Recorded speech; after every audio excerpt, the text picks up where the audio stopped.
And so, the momentum year and its key components. The momentum year contains these essential elements in our minds, and this panel will help us dig more deeply into them and understand them. Informed choice, helping students make the big choice of their futures, their majors, a collection of meta majors that are large baskets of majors from which to choose to get started on the right track. Math pathways, making sure that mathematics aligns to programs of study and to their career ambitions. Earning 30 credits in a year. You hear us talk about 15 to finish a lot. Yes, 15 to finish or 15 credits a semester is great. Accomplishing 30 by utilizing the full year is fine with us. The new data that Davis will talk about in Tristan that has revealed that accomplishing 9 credits in one's program of study is essential to developing momentum and getting off to a strong start. Math and English gateway courses should be accomplished in the first year. Too often we find that students put off mathematics until the longest time they can, lengthening the distance between their experience in high school and in college and losing momentum. And finally, corequisite support for those who are underprepared. So that's the essential elements of the momentum year, and a big push for Complete College America around the country, which we'll hear more about tomorrow with the GPS panel, designing degree pathways that contain these key elements. Uri, you and I chatted about the importance of getting students started in the right pathway from the beginning and the role that mathematics plays in that. Can you share a few thoughts on that? Yeah, well, first I want to welcome you all on this beautiful afternoon to the city of post-industrial elites. I remember, Tom, that 6 years ago at the first Alliance meeting, when we spoke about math pathways, it was really a dream. Right. It was polished by hope, but unfettered by data. Right, right. Advisors, the professional societies of mathematicians, saw it as a risky bet that the vast majority of students could actually succeed in college credit pathways aligned to their programs of study, that integrated supports could actually enable large numbers of them to succeed. Right. How far we've come. You'll see Tristan's data, Davis's data.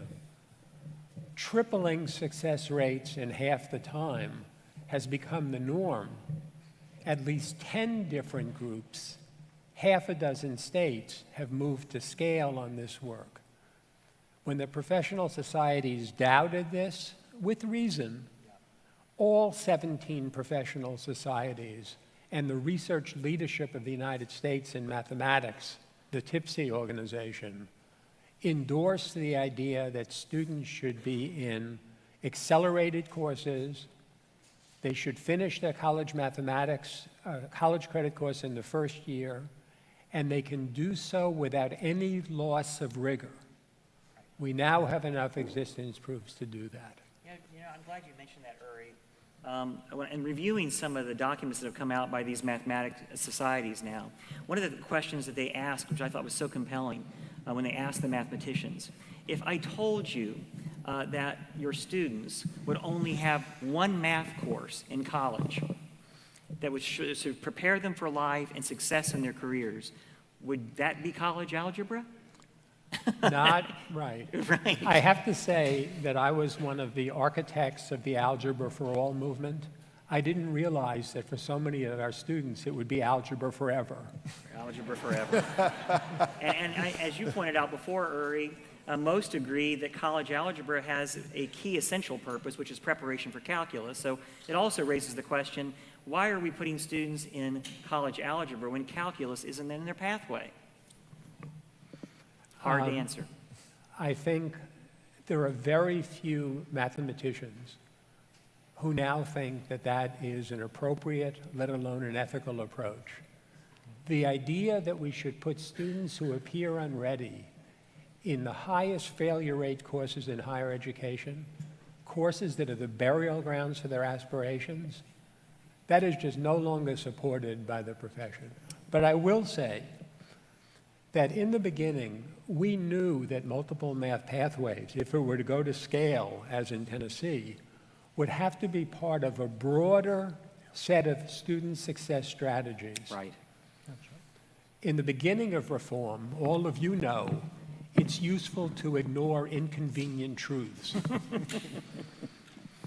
But when you're going to scale, you have to address them. And what we've seen is that the momentum movement, the 15 to finish movement pioneered in Hawaii, Right. the predictive analytics movement, that these have to be centrally integrated. If they're siloed, best practices will not lead to student improvement in the large. That's an incredibly important point, and you can see that we're really pushing people for integration of those concepts in the momentum year. I want to turn now to Davis Jenkins. Davis, you have been a leading researcher in our country about so many elements of this. My God, I don't know how we would have done anything with Community College America if not for CCRC's research, so we thank you for that.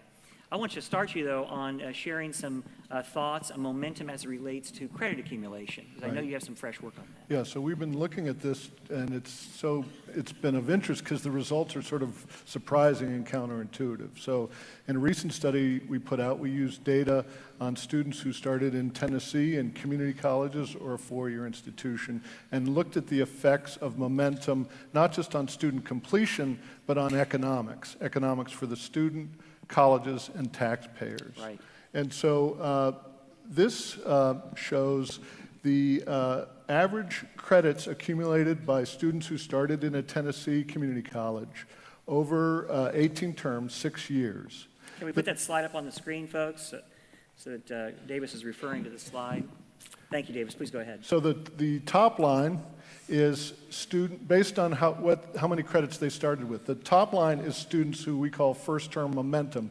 They started with attempting at least 15 credits. The second line is students who started with 12 credits, which in most community colleges, students are told, because it's the minimum you need for full financial aid, that's part-time, even though, as we'll discuss, that's somewhat misleading. The lower lines are students who started with even fewer credits than that. But let's just look at the 12 and the 15. You see, just taking one more course at the start, those momentum students start pulling away in terms of the credits that they're earning, such that by 6 years they're earning on average 60 credits, which is is what you need to get an associate degree. The 12 credits, the so-called full-time students, aren't even getting on average to 60 credits after 6 years. Right. And so in the next slide, we see the same pattern for students who start in the Tennessee Board of Regents four-year institutions. So we've done a lot of, this is just descriptive analysis, we've done a lot of regression analysis and other analysis, and find that these effects hold up even after controlling for other effects. And you also found that momentum pays. So cents. this table looks at, we found even stronger effects for what we call first-year momentum, attempting at least 30 credits, as you were saying, in 1 year, including the summers. Right. So this compares, shows the benefits for students who start in the community colleges, which is the second column, or start in four-year institutions, which is the fourth, of attempting 30 credits, compared to students who started out with 12, so these were serious students, but who did not end up attempting 30. And so what you see is in both community colleges and 4 years, students are attempting substantially more credits. They're graduating with degrees, including bachelor's degrees, at dramatically higher rates. Momentum students, 43% of momentum students in community colleges get some kind of degree in 6 years versus 25%.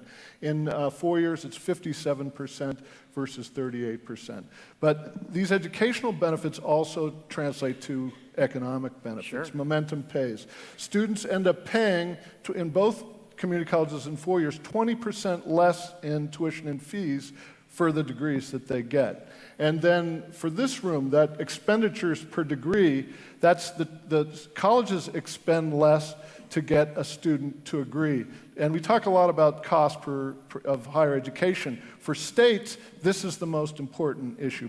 This is the most important measure. It measures the efficiency with which colleges use the resources they have to help students graduate. So this is showing returns for the taxpayer. But equally important, because colleges have to have the guts to implement this, and it has to be sustainable, we're seeing this is good for the college bottom line. So the last line shows that on average, Momentum students in community colleges are generating over $1,700 on average more in tuition and fees, revenue for the college that they can reinvest. In four-year institutions, it's almost $5,000 more than students who don't have momentum. And so there's often now, good for students, good for colleges, good for taxpayers. Look, this was surprising for us. So it's a mindset change. The other important finding is we find especially strong effects for students of color. We also find effects, although not as strong, for academically underprepared students. So the very students who, with all the best intentions, we're saying because you're disadvantaged, because you have all this stuff in your life outside school, you should take it easy, you should take it slow, you should pace yourself. We're finding that that is really bad advice for these students, especially for our disadvantaged students. And so I think we've got to think about raising expectations. If we're able to raise expectations, and we find that students who go for it and gain momentum can really succeed in a higher rate, everyone's going to benefit. Well, Jennifer, he said the word advice. Yeah, please. Well put, Tristan. He said the word advice. Absolutely. And so I'm going to go out of order here a little bit, and we discussed, because I want you to pick up that thread. What do you think about the savings for students and taxpayers and institutions, the gains for them, and what role advisors play in making sure that that conversation happens? Absolutely. And for me, it highlights the importance of having a systemic approach when advisors see the data. In Hawaii, in Tennessee, in other systems, when we put the research in front of faculty and professional advisors and they see what the real story is based on the research, they can change, they can be part of that culture shift. And we make good strategies, coherent planning, part of a system-wide effort versus accidental student success, which is based on running into the right person or having an effective hallway conversation, but getting the information in front of people who can scale and translate what you're trying to accomplish. Hold that thought. Okay. Because I want to get to your slides in a little bit. But I want you to pick up that thread, because the advisor piece of this. Very important. The data is there. Clear that this reform is an appropriate one. But getting the buy-in and the engagement of advisors will be so essential. Professional advisors can't do it alone, though. That's right. It's got to be everyone. They've got to agree systemically, because you can't put this all on one. Well, let me pick up with Tristan here, because there's a guy who's really pulled the pieces together. And when I asked Tristan again to yet again appear on a panel at a Complete College America Alliance of States gathering, I thought, well, it's not exactly a fresh face, but this guy keeps coming up with compelling data, and he keeps moving forward and learning more, and continues to be a national leader in our learning. So I want to thank you first, Tristan, for your leadership, and then ask you to talk about what you've learned about the importance of 9 credit hours in a focus area. Yeah, so this is really recent work that we've been digging into the data there in Tennessee, and really actually building off earlier work that Davis and his team had done. Really, so what we wanted to do was to see, okay, so if it is the case that we created these clear guided pathways, math pathways implemented to, and corequisite at scale, is it important what students actually take in that first year?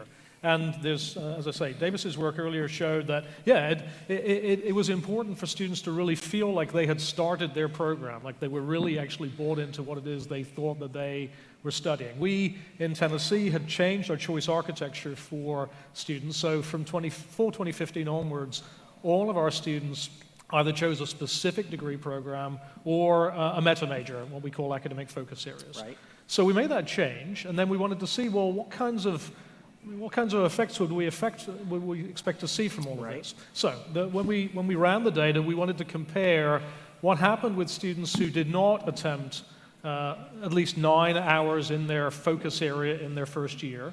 What's their graduation look like in comparison with students who did attempt at least 3 courses in their focus area in their first year?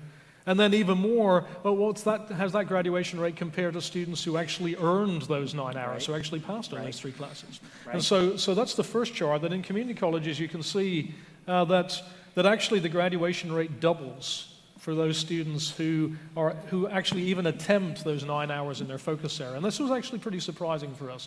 Davis's work had shown that those students who earn those 9 hours, Right. that they do better. Right, sure. But there's a sense in which students who earn hours, they're more successful students. One would expect them to be more successful. Sure. Well, this is showing is that if this is an advising issue. If we can advise students into those classes, then already we're making an impact on their success. Well, and the advising becomes more baked into the cake, so to speak, in the sense that there's a degree plan that spells that out. That's right. And if we get to the point where we're actually default registering kids into the recommended degree plan, that even nudges them further into a momentum posture. Should we move, what do we have here? This is the university graduation rate, so it's holding up there as well. Yeah, so we did the same analysis in the university setting, and actually that was new. The earlier work was only in the community colleges, but we saw just the same kind of effect in the universities too. It's not quite as pronounced, but it's still a pretty significant shift of about a 50% margin on their graduation rate. So then the question was, well, all this work that we've done, Right. is it actually the case that part of the effect of all of that was to help more students actually do this? Because Right. clearly, in other words, are more students now in Tennessee, actually, are they studying at least 9 hours in their focus area in their Right. first year? So we ran that data, and what was very encouraging was, so we began this work back in 2013.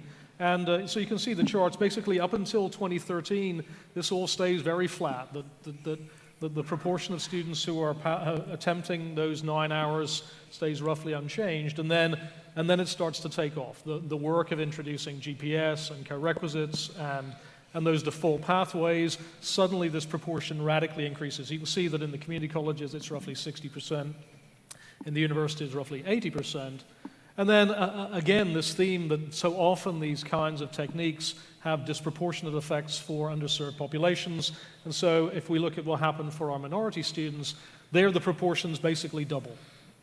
And so in a very short period of time, we've seen a very stark increase in the proportions of students who are attempting those 9 hours and actually completing those 9 hours. Momentum closes achievement gaps It or does. makes significant progress to it. Tom, I want to make a Please quick do, point. Davis. So with the gatekeeper momentum, taking passing college math and English in 1 year, credit momentum, taking at least 30 credits, program momentum, taking at least 3 courses, we have what are leading indicators that research suggests Excellent. will predict down the line, but we don't have to wait 4 to 6 years. Policymakers, college leaders and advisors, faculty don't have to wait 4 to 6 years. Look at these that are showing us year over year, and what Right. we find is in the first year after these are implemented at scale, that is for all, not Right. for 200 special students, Right. all incoming students, we start to see movements in the needle. If we don't see that, we know nothing's happening. But this is important for policymakers who have to make, and college leaders who have to make investments and decisions year over year. We don't have to wait 4 to 6 years to see if this stuff is working. Uri, please. Why is this especially important to policymakers? Not just for the obvious reasons of efficiency, because most of our students transfer. That's right. So these innovations need to be system innovations, Absolutely. because momentum can stop if students move across institutions and therefore they lose legitimately earned credits because of Yes. ineffective transfer and Yes. applicability Absolutely. rules. So this is about innovation at the campus and coordinated innovation across systems, and that requires joyful conspiracies I was waiting for you to say between that. system leaders and legislators. Well, thank you so much, Uri, for making that point. And before I turn back to Tristan again, because I know he wants to make a point, I want to recognize that Tristan and his work in Tennessee represents some of the earliest scale work in guided pathways. Indiana, Tennessee, Georgia, we'll hear more from them tomorrow, were leaders in this movement.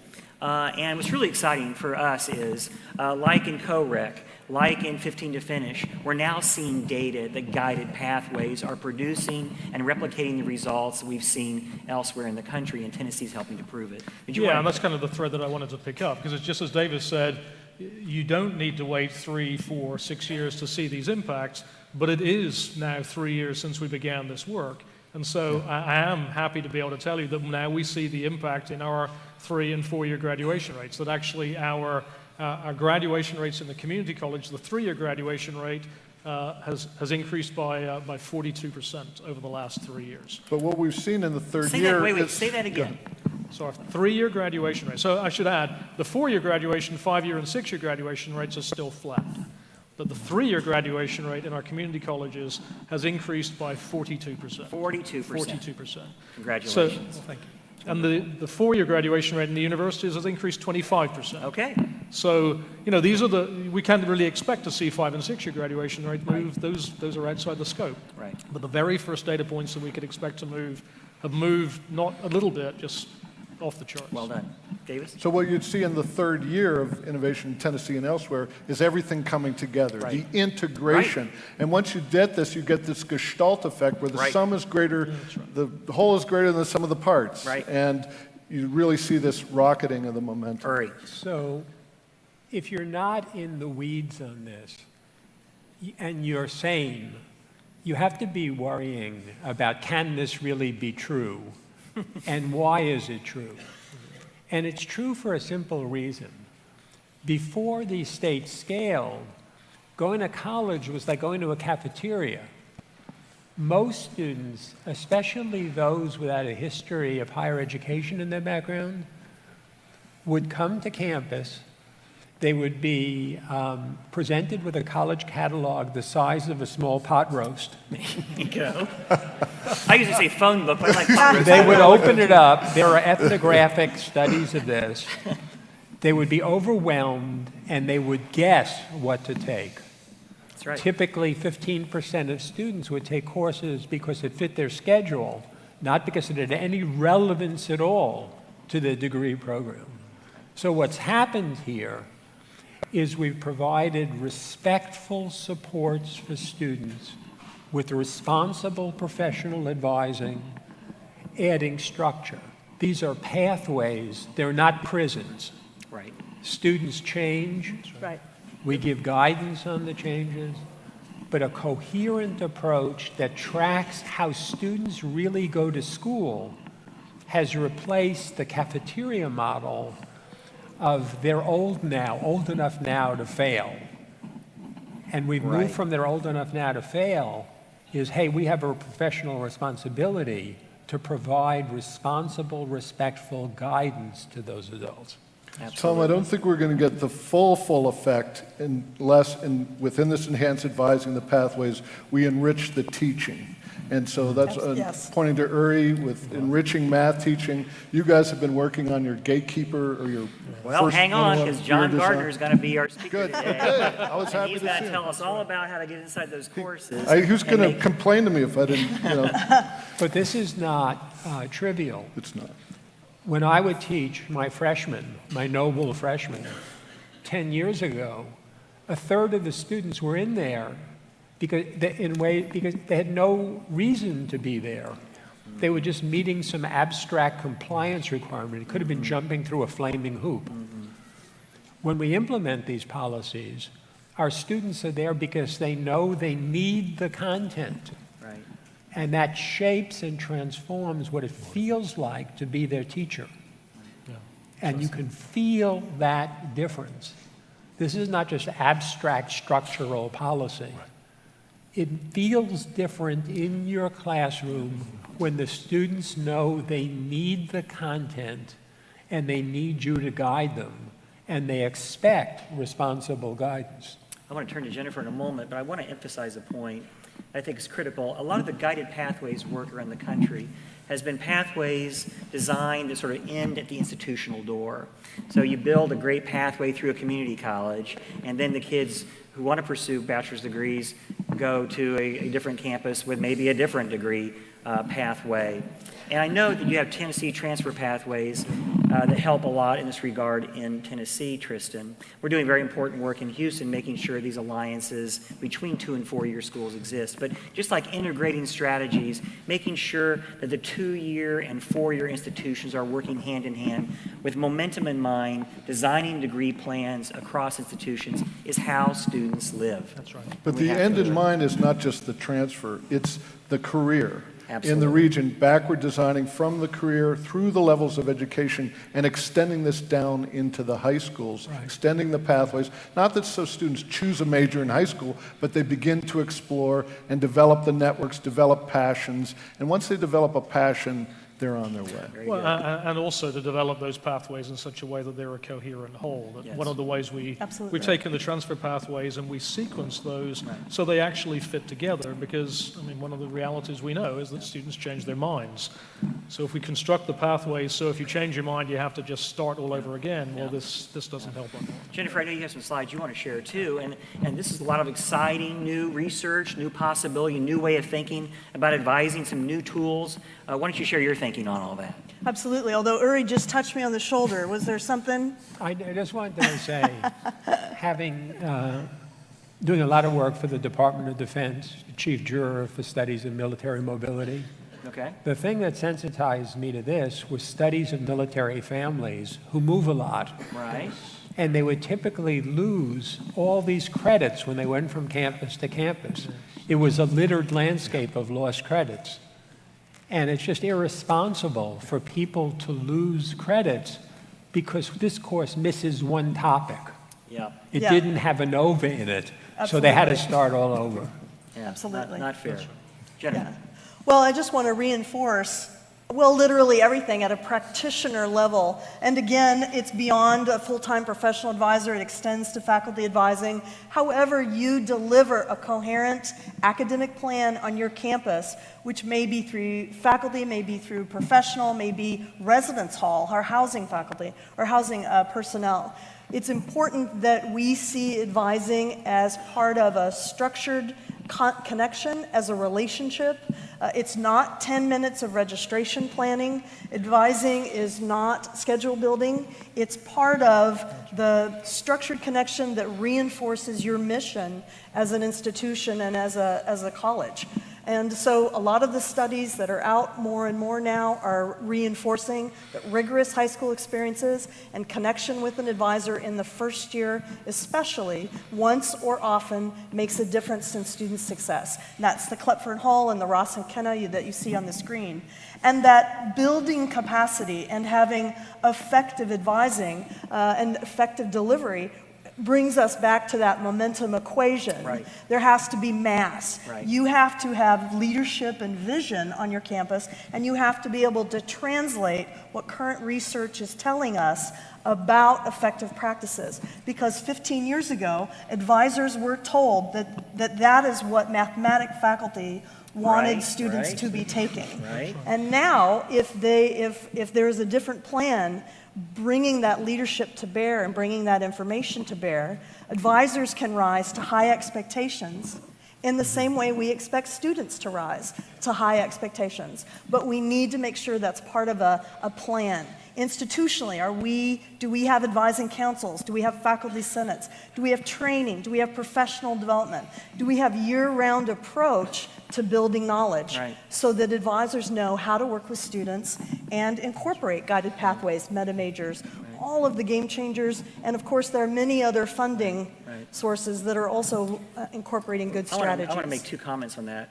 Number one, the more structured the approach in getting kids on a momentum pathway and a degree plan, the more baked into the cake that is, the more time advisors have to do the kind of advising they really want to do. Absolutely. Right? And so every time I speak to organizations of advisors, they respond very strongly and directly and positively to the guided pathways approach, because they can see that possibility for themselves, right? The second point I want to make is that the retention gains that are enjoyed and the money generated through guided pathways work frees up funds for smart colleges and states to reinvest into expanding advising. I'll let you answer this question. What is the ratio of advisors to students in this country now at a community college? At community college, completely depends on the institution. Usually in a non-mandatory system, it could be as high as 1,200, 1,500. It could be in a mandatory system a little bit lower, and we certainly see that at four-year institutions. Of course, for underrepresented or special populations, we have structures in place to bring that ratio down. But for the majority of students at two-year and four-year institutions, it's much too high for the kind of coherent academic planning that we need. And usually, incentives and strategy and salary and capacity are the way we tackle that We'll issue. never be able to spend enough money to give students all the advice that they should receive. It's not possible, but we can do a lot better than we are today. Absolutely. And investing more in advisors is part of it. Yeah. I want to make sure we move on before we run out of time here. So you have this- an advising roadmap for reform. This is a terrific study done by Titan Partners in conjunction with EDUCAUSE and the Gates Foundation. You can just Google driving toward a degree. They're really focused on higher ed changes that are systemic in nature. And it's about leadership and vision that's communicated, building advising capacity, coordination of advising, everybody plays a role, buying the right tool based on your strategy, based on your plan, based on the goals you are trying to achieve. Strategy first, your $150,000 tool later, okay? So, and engaging students, and I would really add engaging everyone on your campus. And the last slide really speaks to the relational components of all this. The idea that we are putting interventions in place and putting funding in place that is not supporting the kind of structure we need first. So we need to engage, get everyone at the table. You may already have the right tool to improve and to meet these goals, but no one is training on it, no one is nurturing it. Yeah. We really are failing at communicating the research. We're failing at communicating the vision. We're not leading from a place of having a plan. Sometimes we're hopping from strategy to strategy. Or maybe you have we go to campuses where there's there's a vendor, there's John Gardner, there's Complete College America, there's Gates, there's Lumina. Is that being communicated? Are all our wagons going in the same direction? Good advising is structured connection that reinforces your goals as an institution. And advisors worry. They meet with individual students who are struggling or have never been on a campus before, right, and they worry. And all the tools that we can provide them, all the information we can provide them, that's how we help everyone on campus contribute to good momentum. Well done, well done. With the small amount of time we have left, I want to try to just ask the panel in general about closing achievement gaps and any new confidence that you have that this approach is finally going to make the progress we seek. Yeah, this is the driver for many of us. Although every campus works to improve equity, for the last 20 years, equity strategy has been to measure with increasing precision opportunity gaps and then to sit back and admire the problem. What structural change means is the points in the system where students fall behind, particularly students of underrepresented groups, become clear and can be addressed. For example, placing students in guided pathways. If you don't think about equity, students with less experience will choose pathways that lead to lower patterns of upward social and economic mobility. And all we'll do in higher education is reinforce existing patterns of social stratification. When we look at the data now with predictive analytics, we're discovering in community colleges that most students who get the high-value degrees already had their BAs before they started, 62% in Texas. So structural reform means that new places to work on equity with new strategies are now possible, and that is exhilarating. And our only hope as a country to have the economy that we want and the future that we want. Tristan? Yeah, and really I just wanted to echo that and to point out really, if you look down, and Davis touched on this earlier, if you look down the list of strategies that we're proposing as part of this momentum year, every single one of them, we have very strong data that shows that, yeah, it moves the needle for students, but it moves the needle disproportionately more for underserved populations. So we really have a whole collection of strategies that individually close achievement gaps. Isn't it going to be the case that when we really do wrap all that together, and I'm happy to tell you that literally a week from now in Tennessee, we will have a completion academy, our fourth completion academy, where the whole topic is to take all of the ingredients that we already have in place and really create that gestalt that Davis was alluding to earlier. And I think we can expect big results from it. I don't make it a habit of quoting George W. Bush, but one of my favorite quotes of his was the soft bigotry of low expectations. Absolutely. The soft bigotry of low expectations. And it seems to me that the data that you guys have produced over and over again underscores that point. These students can do it, and when we help them do it, they succeed unlike ever before.